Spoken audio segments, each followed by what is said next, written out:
Halo Sobat Bisnis, balik lagi ke program Voice of Karet yang dibuat oleh Bisnis Indonesia. Saya Dwi, redaktur Desk Finansial, dan ini rekan saya. Siapa? Wibi Pangestu yang biasa cover finansial juga. Ya. Halo Kak Dwi. Halo, kali ini kita mau bahas soal apa, Wib?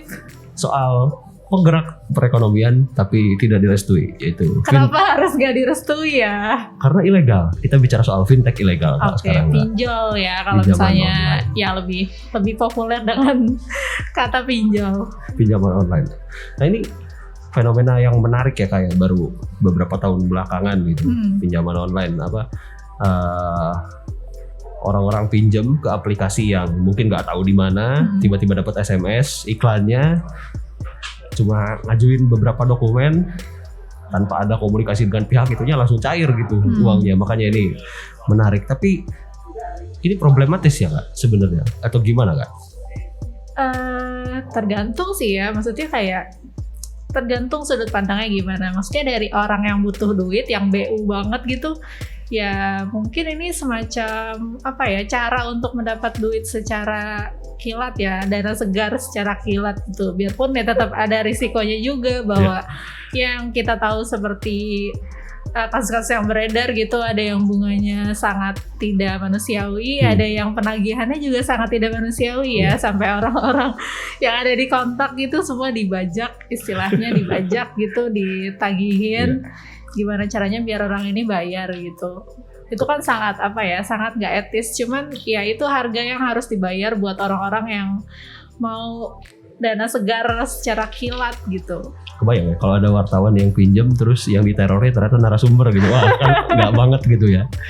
Itu nggak kebayang. Jangan sampai kejadian juga sih. Nah sebenarnya tadi kan kakak jelasin ada risikonya dan lain-lain gitu ya. Ada harga yang harus dibayar dengan kita pinjam ke fintech ilegal. Emang sebenarnya aman gak sih Kak pinjam di fintech ilegal tuh, pinjol ilegal ini? Iya, maksudnya kita udah tahu dari istilahnya aja ilegal gitu kan. Itu istilah apa ya, itu menggambarkan risikonya sih. Itu kita telan sendiri risikonya. Yang fintech yang legal aja tetap ada risikonya, apalagi ini yang ilegal gitu. Ilegal itu kan berarti nggak memiliki izin atau nggak mengikuti regulasi tertentu kan. Jadi ya di situ risikonya double sebenarnya gitu. Kalau misalnya kita bandingin sama lembaga keuangan yang konvensional gitu, kalau misalnya kita butuh uang tuh persyaratannya kan mungkin ribet banget gitu. Kita butuh uangnya sekarang, terus pencairannya mungkin berminggu-minggu atau berbulan-bulan, butuh dokumen yang banyak, harus mondar-mandir segala macam, harus ada survei segala macam. Mereka harus memastikan bahwa kita mampu buat bayar gitu. Cuman kan si pinjol ini dengan kata online-nya itu seolah-olah jadi sakti gitu kan. Seolah-olah semua prosesnya tuh hilang aja gitu. Dalam hitungan menit mungkin uangnya bisa langsung cair gitu. Cuma ya balik lagi, saat di situ ada pinjol dan bahkan pinjol ilegal gitu. Itu risiko yang seharusnya udah terbayang sih buat orang-orang yang memang butuh uang. Tapi ya tetap balik lagi, kita harus tahu juga risikonya kayak gimana kalau mau selamat. Tapi Kak, pandangan kakak pribadi nih, ini dari pengamatanku ya di lapangan, ngecek di media sosial dan lain-lain, orang yang pinjam itu bahkan tidak merasakan dirinya itu meminjam gitu, tapi itu sumber uang online.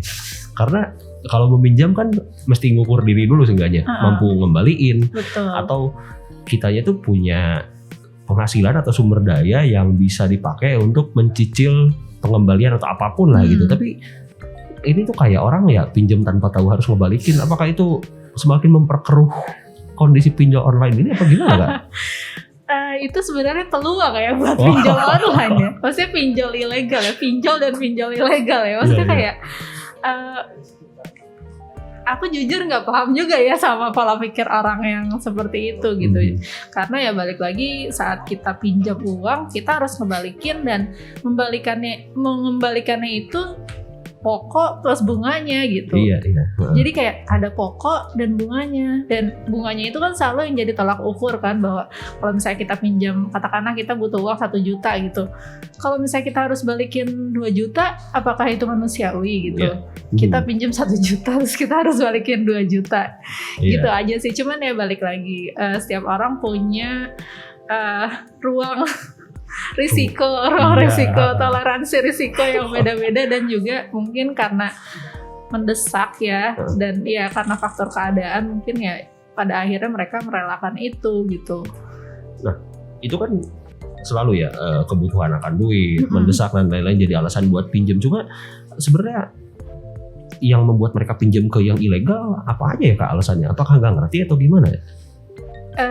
Kayaknya ya berdasarkan persyaratannya aja sih. Mungkin ya pinjol itu sebenarnya makhluk baru banget gitu kan. Maksudnya kayak kita nggak pernah ketemu orangnya kayak gimana, bahwa nih orang bakal kasih uang gitu. Cuman di situ mereka menawarkan kemudahan gitu. Selama ini mungkin ada pihak-pihak yang selalu sulit gitu untuk dapat uang saat mereka butuh, dipersulit oleh administrasi, proses, ada survei segala macam. Jadi kayak mungkin saat mereka tahu ada cara yang cepat, ya udah kenapa enggak, kayak gitu aja sih. Mungkin juga ada orang-orang yang justru preferensinya yang lain, yang selain pinjol itu apa sih, kayak pegadaian atau bank perkreditan rakyat, koperasi gitu kan. Mungkin itu preferensinya bakal di desa-desa gitu kan. Itu yang beda-beda lagi. Cuman ya balik lagi saat mereka menawarkan kemudahan, kecepatan, ya apalagi sih, kita semua pengen cepet, pengen mudah kan. Mungkin aku sih sempet ngerasa jangan ngelihat pakai bias kita yang udah punya pemahaman finansial ya, bahwa itu salah gitu. Tapi kan orang yang nggak paham mungkin yang ngelihatnya itu sumber pinjaman aja gitu, tanpa terlalu ngelihat ilegal apa enggaknya.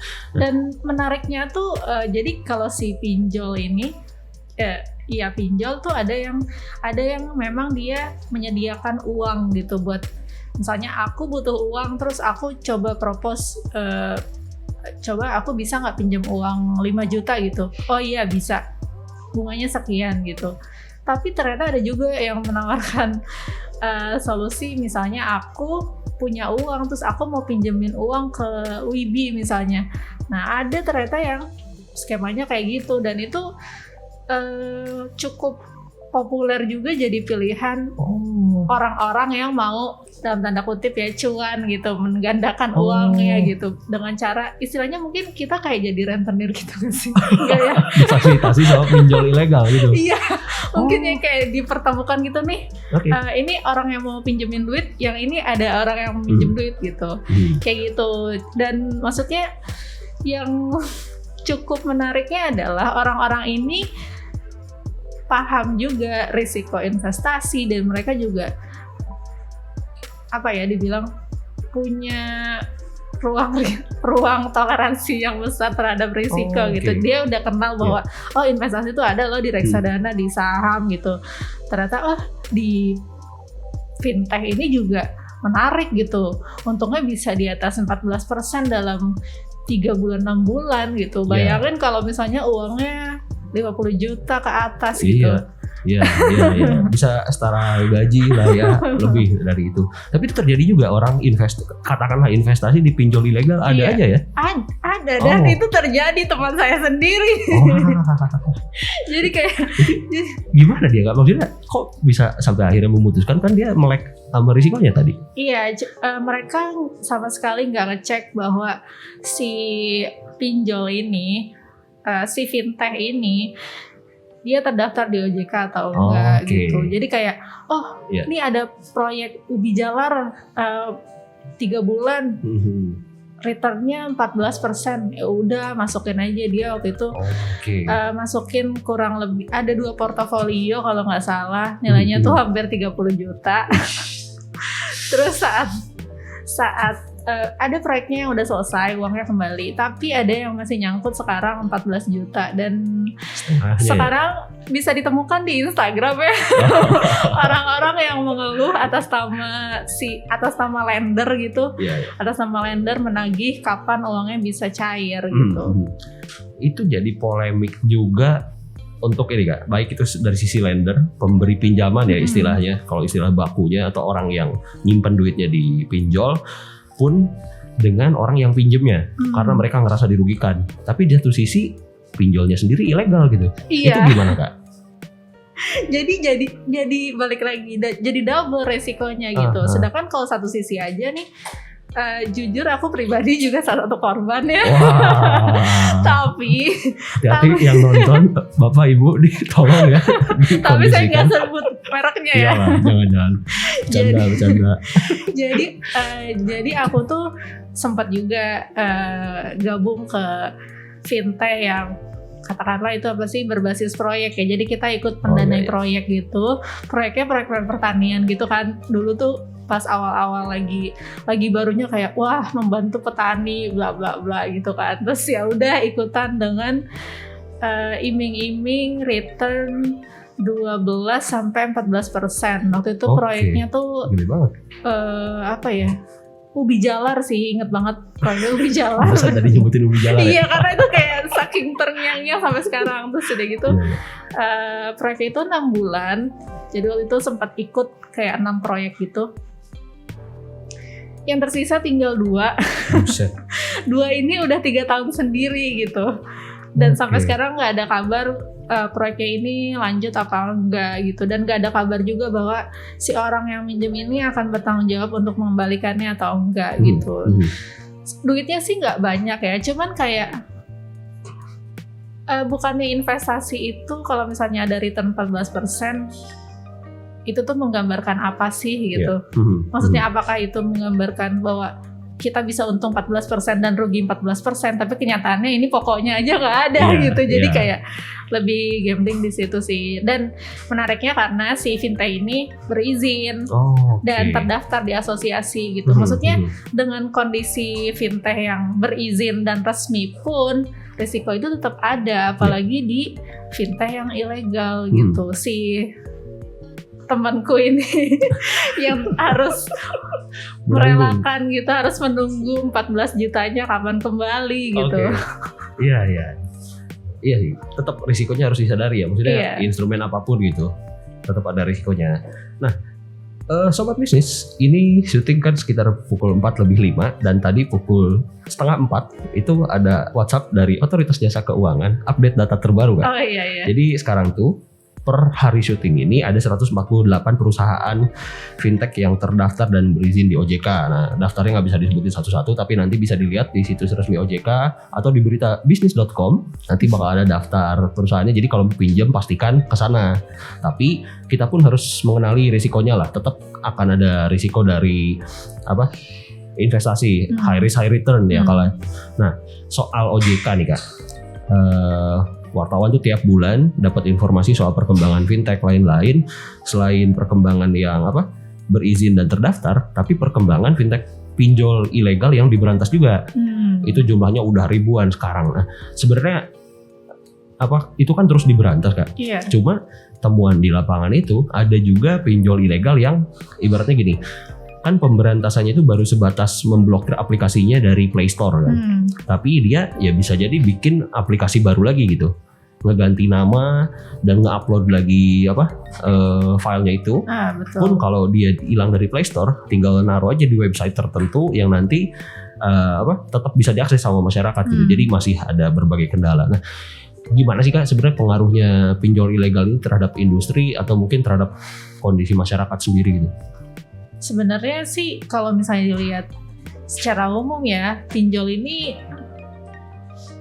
agak unik juga sih kasusnya. Maksudnya dia yang tadi disebut dari awal, dia ini makhluk baru tapi langsung dipercaya gitu.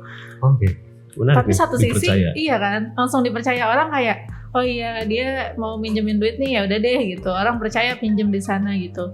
satu sisi juga saat pinjol ini udah ketahuan bahwa ini pinjol nih ilegal gitu, mungkin juga di situ menimbulkan menimbulkan isu kepercayaan gitu bahwa aman gak sih ini sebenarnya kalau pinjam uang di pinjol gitu, kalau misalnya butuh uang cepat. Apalagi sekarang kan udah banyak juga yang kerja sama-sama situs dagang online gitu, situs dagang elektronik yang misalnya kita mau beli apapun kebutuhan bulanan atau segala macam udah ada tawarannya bahwa oh ini bisa loh langsung pakai cicilan ini pinjaman online tertentu gitu. Tuh kan udah banyak banget gitu.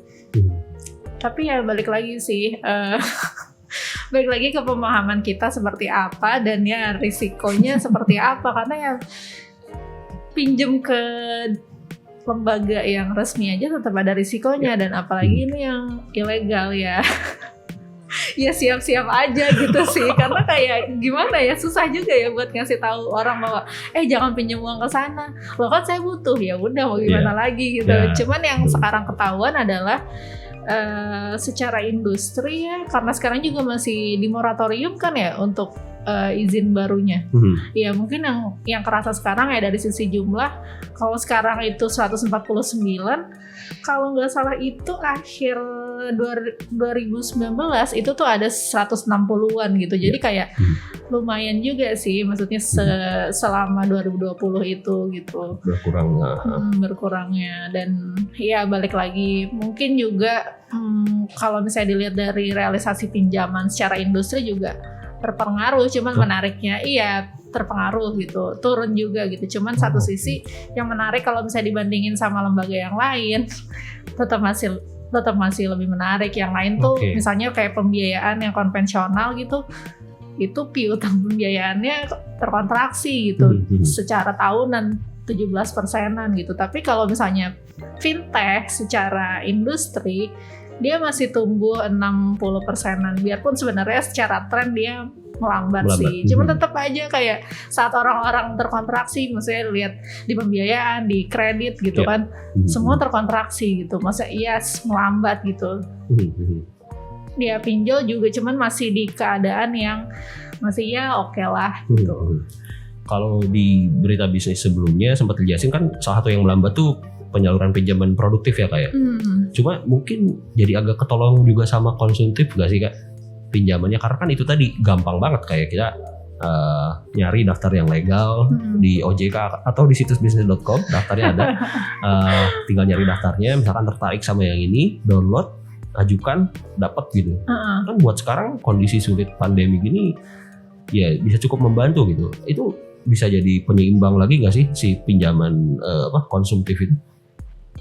Dibilang penyeimbang sebenarnya agak susah ya, maksudnya dengan kondisi ya di kalangan menengah juga ya emang mereka lagi susah juga, tertekan kan secara umum tuh, apalagi kalau sektor informal. Jangankan sektor informal, yang formal juga pasti terdampak kan, misalnya ada pengurangan gaji atau pemotongan tunjangan segala macam. Cuman ya balik lagi kalau misalnya risikonya itu masih aman, misalnya si peminjam dana itu masih punya kemampuan yang bagus gitu buat mengembalikan dananya, itu masih bisa dibilang penyeimbang. Tapi suatu ketika kan kita, kalau nggak salah di bisnis juga pernah ditulis ya, bahwa si risiko si fintech ini juga sempat terganggu gitu kan, sempat yang dia mencerminkan bahwa risikonya tuh tinggi banget gitu, sampai tingkat one prestasi 90 hari ya namanya, saat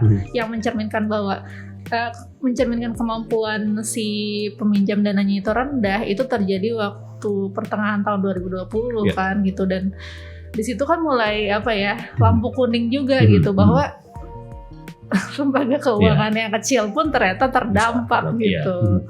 Fintech itu sempat di atas 5% ya dia ininya apa? 8. Oh 8%. Oke. Maaf saya lupa angka-angkanya. Padahal saya yang liputan ya.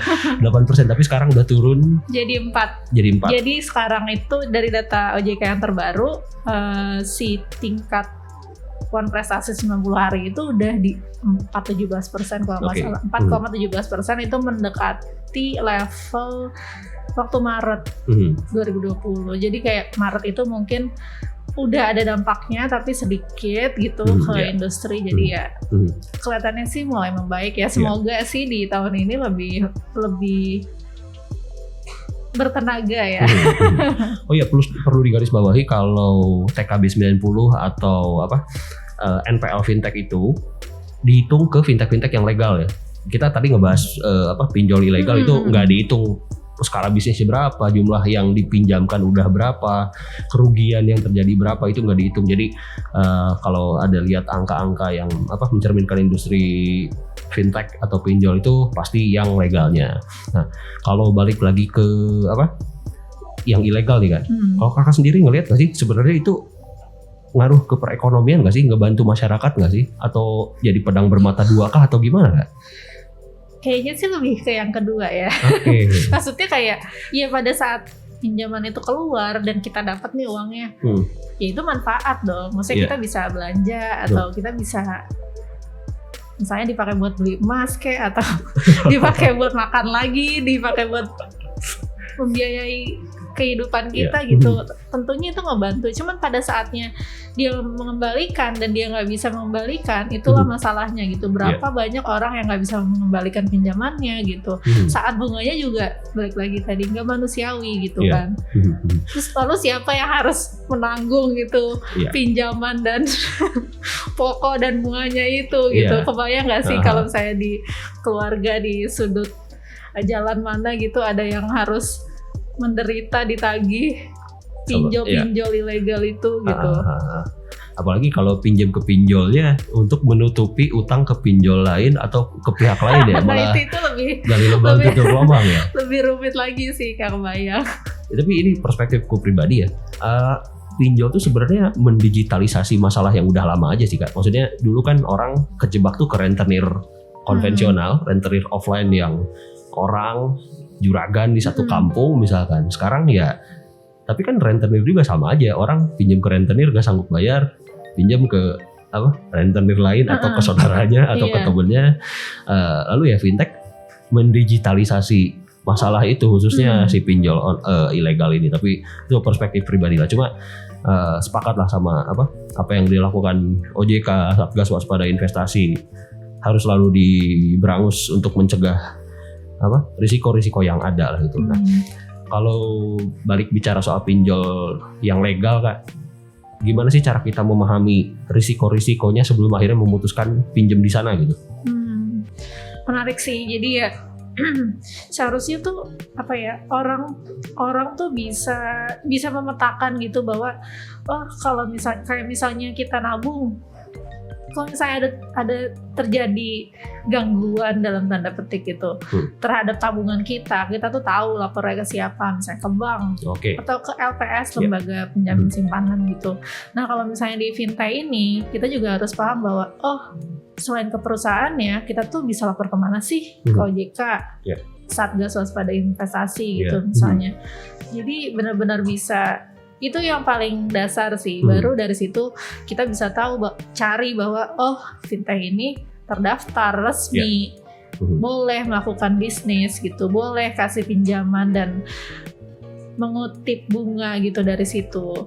Terus setelah itu kita juga harus lihat mungkin kalau misalnya cek di setiap situs gitu, mereka tuh biasanya menampilkan kayak realisasi penyaluran pinjamannya berapa, terus juga balik lagi ke tadi rasio kredit macetnya gitu. Biasanya tuh namanya tingkat one prestasi ya. Biasanya kalau tingkat one prestasi 90 hari itu tingkat keberhasilan 90 hari dikurang jadi 100% dikurangi TKB 90 harinya. Nah itu sebenarnya tingkat kredit macetnya si TWP 90% itu. Jadi kalau misalnya semakin kurang dari 100% ya risikonya semakin tinggi gitu aja. Jadi berarti kan orang yang minjem itu nggak bisa mengembalikan secara penuh uangnya gitu. Jadi baik buat lender, baik buat borrower itu juga penting gitu. Dan balik lagi baca klausulnya secara utuh, secara menyeluruh gitu, mungkin bakalan bertele-tele kan biasanya kalau misalnya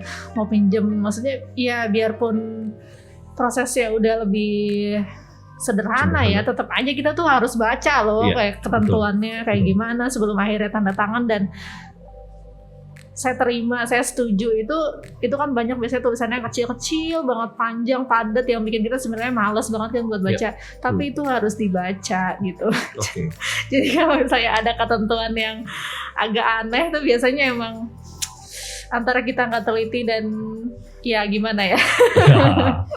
Jadi gitu. Biasanya sih itu yang paling penting adalah cek institusi yang bertanggung jawab, siapa, tempat pengaduannya, siapa, terus juga risiko di institusinya kayak gimana, bisa dilihat dari tingkat kredit macetnya gimana, baru klausulnya lebih lanjut gimana, apakah ada misalnya poin penagihan boleh lo ngebajak kontaknya kalau misalnya udah resmi dapat pinjaman atau yang kayak gimana, ya itu harus dicek juga. Dan ya harus dicek lagi bunganya itu per tahun, per hari, per bulan, atau per jam gitu, ada nggak sih gitu. Nah itu harus benar-benar teliti, karena kalau enggak, oh iya nih bunganya rendah banget nih, 0,1% per hari gitu. Kita punya nggak kemampuan untuk mengembalikan dana itu sehari atau 2 hari? Ya itu sih, maksudnya itu sebenarnya sederhana. Setiap orang mungkin udah tahu ya dasar-dasar untuk meminjam uang gitu kan. Cuman kadang karena kita saking udah butuhnya, aduh butuh uang banget nih, gimana nih, kemana gitu. Jadi ya udah lewat aja semuanya. Akhirnya hulunya di literasi keuangan lagi ya pada akhirnya. Cuma ada cerita menarik Kak. Gimana? Orang yang justru punya pengetahuan soal pinjol ilegal, paham berbagai risikonya dan menggunakan celah risiko itu. Seperti ada di Facebook grup, nama grupnya saya lupa nama pastinya, cuma isinya tuh orang-orang yang melakukan gagal bayar. Melakukan gagal bayar atau menggagalkan pembayaran? Dia melakukan gagal bayar, jadi dia pinjam gak dibalikin, tapi itu dilakukan ke perusahaan fintech yang ilegal. Oke. Motivasinya apa sih? Nah, ini latar belakang ceritanya dulu nih. Aku gabung ke grup Facebook itu udah lebih dari 8 bulan lah kalau nggak salah. Motivasinya apa sih gabung ke grup itu? Ya, penasaran aja Kak. Sama mungkin entah bisa dicobain apa enggak gak tahu. Cuma motifnya di sana tuh dia saling sharing perusahaan apa yang kita bisa pinjam dan aman untuk gak ngebalikin.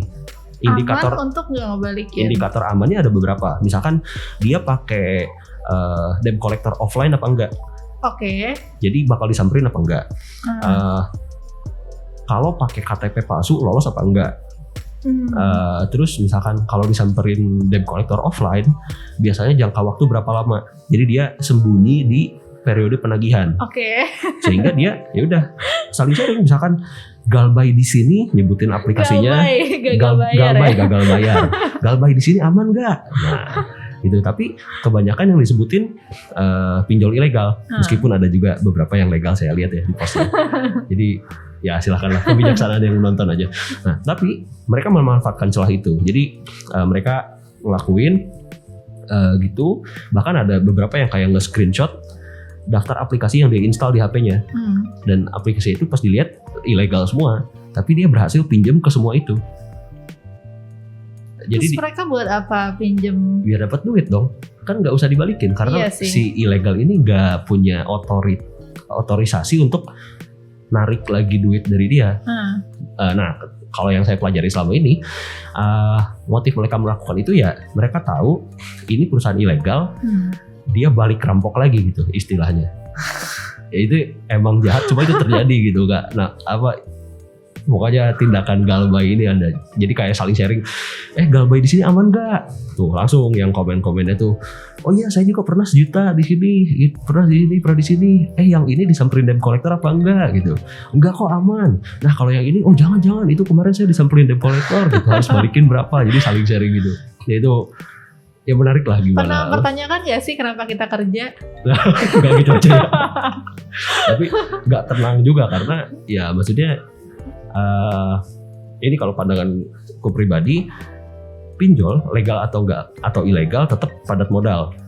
Dengan gedenya modal dia berarti punya resource untuk bayar debt collector sehingga bisa melakukan penagihan yang ya entah patut entah tidak ya. Jadi tetap ada risikonya juga sih melakukan itu. Jadi saya mending kerja aja jadi wartawan lah.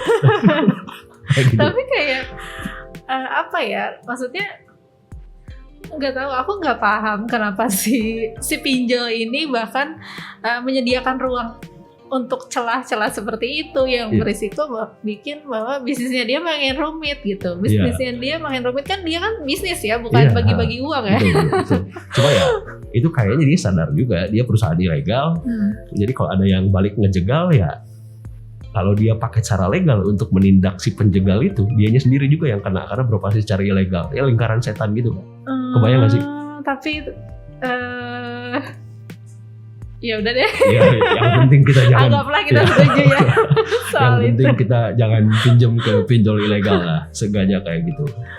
Oke. Tapi itu kasus yang sangat unik dan aneh ya sebenarnya. Maksudnya kayak kalau misalnya dibilang menghukum si pinjol ilegal itu, ya kenapa nggak dilaporin aja gitu? Ya karena mungkin nggak memberikan keuntungan buat dia melaporkan pinjol ilegal gitu kan? Mungkin ya setelah menerima uang sekian banyak gitu, akhirnya dia ya udah deh laporin aja gitu biar orang-orang kayak aduh gimana ya konsep untuk membalas dendamnya ini, nggak tahu ya. agak lucu aja sih. Robin Hood aja merampok dari orang kaya yang ibaratnya nggak dosa-dosa amat lah ya, bahkan mungkin nggak dosa gitu, tapi kalau ini ya udahlah. Jadi begitulah kira-kira perbincangan soal pinjol ilegal ini. Ada pesan-pesan nggak untuk sobat bisnis yang mendengarkan Voice of Karet soal pinjol, apa yang harus kita antisipasi atau perlukah kita meminjam atau gimana? Menarik sih sebenarnya, karena saya juga belum pernah pinjam uang ke pinjol manapun karena ya buat apa gitu. Terus tapi kalau misalnya harus kasih saran mungkin ya buat orang-orang yang lagi butuh uang gitu, balik lagi kita harus lihat ke resikonya seperti apa, kemampuan bayar kita seperti apa gitu. Toh kita ingin dicap sebagai peminjam dana yang baik kan, saat minjam dana ya akan dikembalikan gitu pada waktu yang seharusnya gitu. Dan ya balik lagi hitung ke bunganya itu perhitungannya per hari, per jam, per hari, per bulan atau per tahun, itu benar-benar harus hati-hati di situ. Terus baca klausulnya, terus balik lagi kalau misalnya tertarik jadi lender harus tahu juga resikonya bahwa kita sendiri yang udah memutuskan mau jadi lender gitu. Jadi kalau misalnya sesuatu terjadi sama uang kita gitu saat itu nggak kembali, mungkin ada beberapa fintech yang bisa kasih asuransi misalnya kalau misalnya kita mendanai proyek tertentu gitu. Cuma kan ada juga dong yang nggak kasih jaminan gitu. Jadi gimana caranya ya, kita bisa beli asuransi tambahan mungkin untuk melindungi resikonya.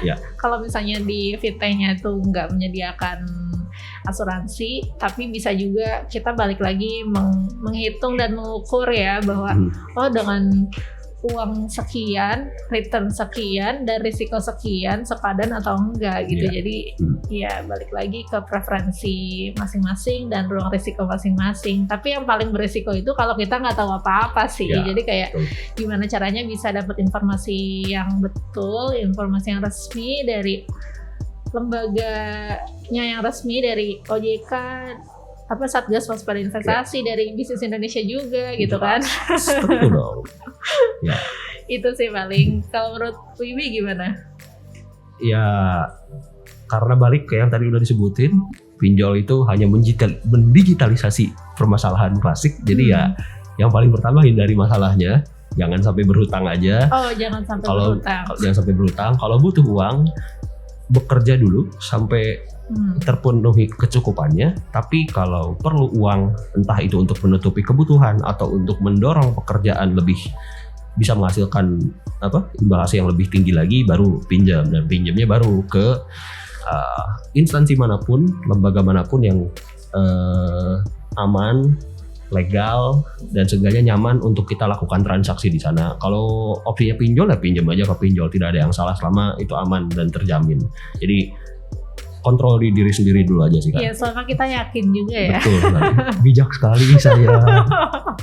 Oke, itu dulu mungkin Kak untuk saat ini.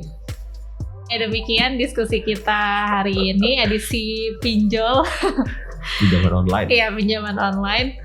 Mungkin nanti bisa disambung lagi dengan tema-tema menarik lainnya hanya di Voice of Karet. Saya Wibi. Saya Dwi. Pamit. Ciao.